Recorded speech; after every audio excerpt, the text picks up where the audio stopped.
Well, looks like it's time for me to get canceled. Hello and welcome to another Let's Talk. So, the gaming industry. We have had a very long run of where the community just doesn't like to talk about politics, doesn't like to talk about religion. But what happens when politics starts, infiltrating, if you will, or infesting the very lives and work situations of people working in the gaming industry? Well, we have something like this that actually the Daily Wire and Libs of TikTok have, and Elon Musk and the person involved have all been, talking about this situation and all. And I saw it pop up on Twitter. I'm like, oh boy, what is happening with the gaming industry? So limited run games, who are they? So we publish physical games, fans of indies, retro games, cult classics, and more. We are collectible. We like collectible goodies and vinyl records, forever physical. Okay, so how dare you do anything in the digital realm of gaming? So I heard about this company maybe 4 weeks ago, I'd say at this point, where I was like, it probably was about a month and a half ago, I think, where I it just popped up on my timeline of like, oh, okay, so they're a new company trying to, or they're a company at least, they're trying to do some really cool stuff for retro gaming to keep retro gaming up and relevant and alive, which is okay. It's cool in my book, to keep the retro stuff alive. Let me click into Carolyn's Twitter here. Okay, so yes, it was led by someone who dug through my tweets and found a single one from 2016 regarding hesitation of people taking advantage of the bathroom discussion. Bathroom discussion meaning trans walking into different bathrooms and all that. Started a witch hunt and I was fired the same day. Happy to chat more about it if you're interested. I see a lot of people arguing in the comments of both mine and Elon's conversation about the tweet in question. The tweet was from 2016. I didn't even know what LRG was or started working for them until November 2020. Okay, and then again, Elon is over here saying, yeah, we got you. Don't worry about it. We'll fund the legal fees. So again, like, this stuff is I've been noticing this just popping up in my gaming feed because I have two different Twitters now. I have one that is more politics and social discussion stuff, it's centric, and I have another one which is the Werewolf account that I'm always posting on about just gaming. Some music, some movie stuff, but it's just entertainment based basically. But this is something that I've been seeing. I mean, we all know the gaming industry has a very left leaning political centric scale to it, and the more that we're going through, I mean, we just had the Call of Duty stuff going on where, Call of Duty and the Nick Merckx bundle pack, where they took it down because Nick Merckx thought differently than some of the folks that work at, the Call of Duty offices. That led into, Tim the Tatman and Dr. Disrespect uninstalling the game. I don't know if they've reinstalled it or whatever because the new Call of Duty is coming up. So, maybe they're just taking the time off or whatever, but hopefully they are sticking by it and they're gonna not do a whole lot of stuff. I know Doc has had his issues with Activision in the past. He's made it very, Doc is one of those guys, he makes it very public and very vocal about what he's gone through. Another one too is Twitch. Twitch has been promoting certain groups and such that has been doing some really shady stuff in with different like the drag show stuff. It's like, maybe don't have a drag show at TwitchCon when the drag show community is doing some very questionable stuff in front of children and all. It's like, I just kind of wish we were going back to the days where gaming was gaming and we don't get all that type of stuff in it. But unfortunately, that's the way it's all going. And I mean, a big part of it is because of the culture around, the higher ups at the offices that are the publishers. Not saying development teams. I'm saying the publishers that oversee the development teams. That's the reason why we're getting a lot of marketing and this type of thing happening. Again, it also goes towards, this is the reason why a lot of, smaller content creators, when you're trying to get your foot in the door of the gaming industry and you're trying to get that preview, that media preview code for that certain game, and you just can't hear back. Well, it very well could be because you said something, during the COVID days, during the mask mandates, during the lockdowns and all that stuff that they don't agree with. So, no. So that's one of the things I'm starting to see a lot with gaming, especially, is we're starting to see it's where if you're not inside the network of people that are like, well, they don't, you can't talk about certain subjects, and you can't even, openly discuss certain subjects or whatever, which I think is very wrong. I think we should always have the open discussion. It doesn't matter if somebody works in that industry or not. You should be able to have an open discussion on different topics. I will always say that. The more discussion you have,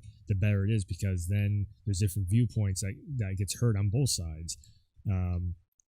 I've seen certain groups of people that work heavily in the industry having those discussions, but if it's somebody who is trying to get their foot into the door of the industry, of the gaming industry, you basically you get blacklisted right off the bat. Like me just making this video and talking about this, probably I'm just stepping on my own toes of not being able to work in the industry, because somebody's most likely going to disagree with what I'm saying with all this stuff.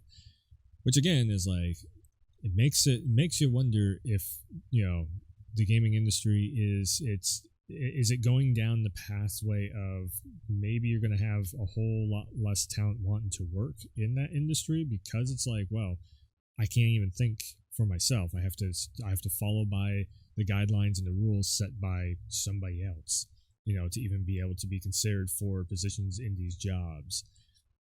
Again, it's just that very kind of, there's a lot of people that use the buzzword woke, or that very, like, the blue pill or whatever, and again, those are buzzwords, yes, but we're seeing it here. We're seeing it happen where somebody's getting fired from their job just because they dare to like something or follow an account that is more of a political leaning account that is different than the higher ups that own the. Yeah, that turns into a very, very big mess very quickly, and I'm seeing it in both the platforms that are promoting games, meaning something like a Google, something like a Twitch, something like it's like, okay, YouTube, Twitch, I guarantee Kick will be the same way, in the next year or so, especially with all the election stuff coming up and everything. It's going to end up happening. It makes me wonder about the future of content creation around the gaming, landscape, and how far will this end up going? Is it going to go into the direction of, how dare you, if you say this one thing over on social media, then how dare you cover our game in the future? I mean, Activision, they doubled down, and instead of working with content creators, they would more rather work with rappers and such.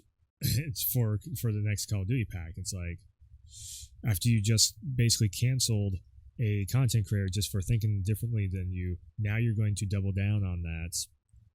And again, along with Twitch too, of what they're just doing now, where one of their biggest content creators that they have on the platform caused a riot in New York City, and they're not saying a word about that, but then they'll end up throwing out a promotional thing for TwitchCon that has the content creator, screw it, I'm just going to say it, Hassan, that is very known for having some very hot takes in the political landscape. That's his whole brand, is hot takes. In the same promo package, then you also have a drag queen with a freaking mustache, and promoting, having a drag show going on, when there was already kind of a little bit of backlash on last year's drag show, whatever, of people just like, what?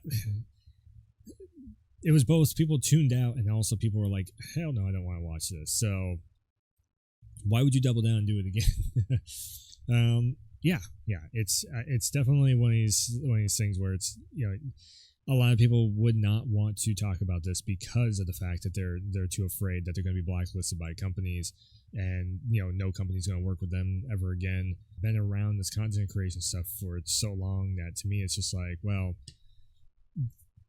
companies really only want to work with that little network and group of people that they always end up going to and working with. Unless you have a giant following, they're not going to work with you to try and boost your following or help them promote that product. They just don't care. Why would they do that when they can go to the same handful of people that they go with every single time a game is getting ready to come out? It's really too bad that even the industry that we all know and love of gaming, it is going down this pathway also. Probably a big part of it is due in the location where a lot of the headquarters for a lot of these companies are located, which is the West Coast. Not all of them, but a majority of them are. And to see that type of mentality, the West Coast mentality, is starting to seep into it. It makes sense that it would end up happening sooner or later, but just to see that it is seeping into, like, anybody who is outside of that thought train, outside of that thought bubble, outside of that network, it's like, it's starting to become very closed off once again. I mean, we felt this way back when YouTube was starting up and all that. If you remember back in Machinima days and all that. Before there was, everybody was a content creator, there was, you need to go to this office and, work for this company, and then they're going to let you into the door of this development team over here, and then that's when you get your early access code. Like, that was the dream job, or so everybody thought, until we started hearing stories about, like, testers being overworked and reviewers having, like, very little time to actually enjoy the game. You have to just get through the game, which is still part of the review process. And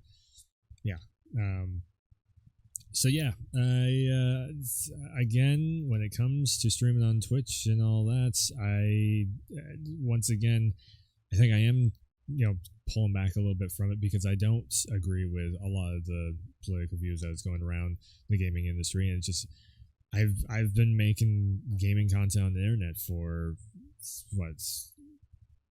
10 years, 12 years, 13 years, something like that. And it really does suck that, companies are going in a direction of pushing, agendas in people's faces, instead of it just being like, here's a cool trailer, check this product out. I don't see it getting any better. This usually only gets worse. And there's going to be more blowback, and there's going to be more, people just saying, well, I don't care about that game, I'm going to go find an alternative game, which, again, there is, just like the Call of Duty thing. Everybody's like, well, maybe I'll go play something else then. We'll see how it works when MW3 drops. But, again, shout out to anybody who is working out there that's, maybe gets fired or whatever from their job just because they attempt to even think differently than the bubble of thought train that is around the industry. That is, again, people should be able to think and feel whatever they want to. It is absolutely ridiculous if there cannot be conversation happening and discourse back and forth of ideals happening, because that is the only way that you can actually find common ground. That's the only way that you can make any issues that any of these companies might, or the higher ups that are working in the companies, whatever world issues that they have, the only way you can actually make that stuff better is if you have a conversation. So firing somebody for just following a account on social media, that's ridiculous to me. It's just so stupid. So anyways, if you found anything in this that you like, hit the like button, the subscribe button, and all that good stuff, and bells, notification, whistles, all that. Anyways, thanks for tuning in. Thanks for stopping by. And as always, I will see you next time.